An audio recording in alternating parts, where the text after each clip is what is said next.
you, Mr. Chairman. Dr. Vickers, you've used the term global jihadist movement and thus identified the global jihadist movement as the focus of America's fight against terrorism.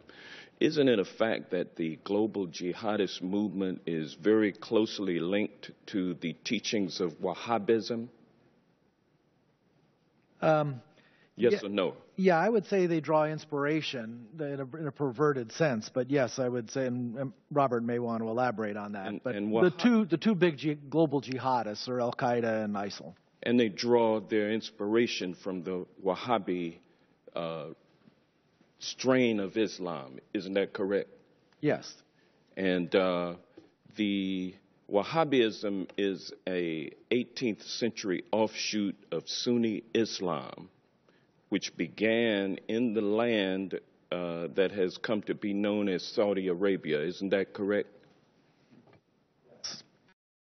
And Wahhabism seeks to purify Islam by getting rid of a number of human behaviors and practices that it considers to be sins against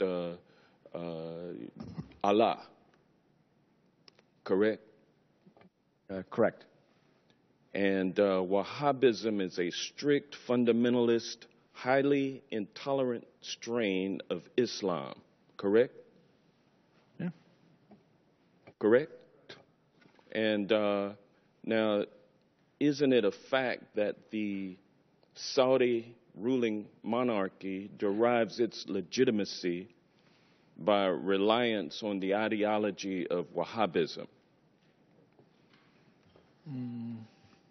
You want to? The Saudis are riding a tiger. The Saudis are riding a tiger. So if you will answer what I'm question, saying, isn't it a fact? No, I wouldn't put it that way. I would say it's not a fact that they depend solely on Wahhabism for their legitimacy. They derive legitimacy from a variety of things. One of them is Wahhabism, but it is not the only one. Well, is it fair to say that Wahhabism is the state-sponsored religion of Saudi Arabia?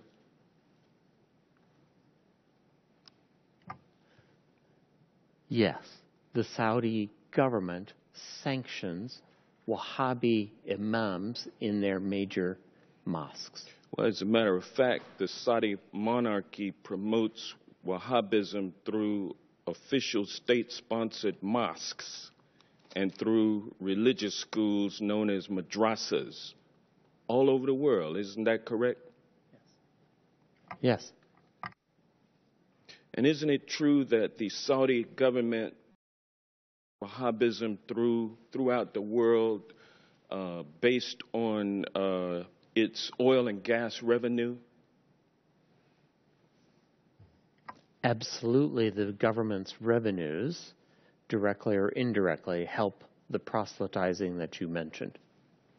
And the Wahhabism ideology lines up with the ideology of ISIL. Isn't that correct? I would say no. For example, the Wahhabis in Saudi Arabia, the official ones, do not kill Shia.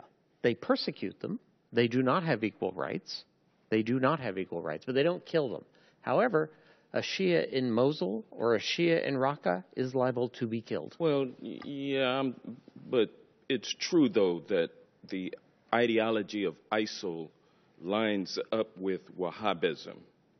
I would say it's a starting point, and then the Islamic State has taken it several steps farther. Yes. And is it fair to say that Saudi support for the teachings of Wahhabism create fertile ground for ISIL recruitment efforts? I think Saudi promotion of Wahhabism is absolutely a problem in terms of Islamic State recruitment.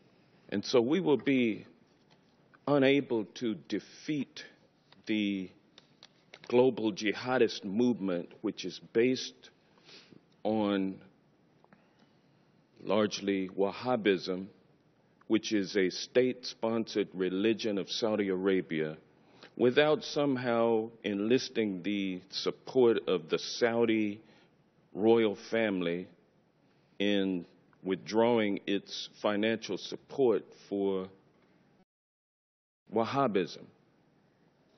Is that a fair assessment? So in the discussion we had earlier about dealing with radicalization in the first place, this is what you're talking about, right? I think Saudi Arabia is a center of where that needs to take place. So there needs to be a discussion with the Saudis about their support for Wahhabism and how it should be treated and how they should think about it. So absolutely right. What was the latest amount of arms that we sold to Saudi Arabia? The latest shipment, I think it was, what, $100 million worth of arms? Well, there's support for the campaign in Yemen, but the arms sales that occur periodically are in the billions of dollars. Thank you.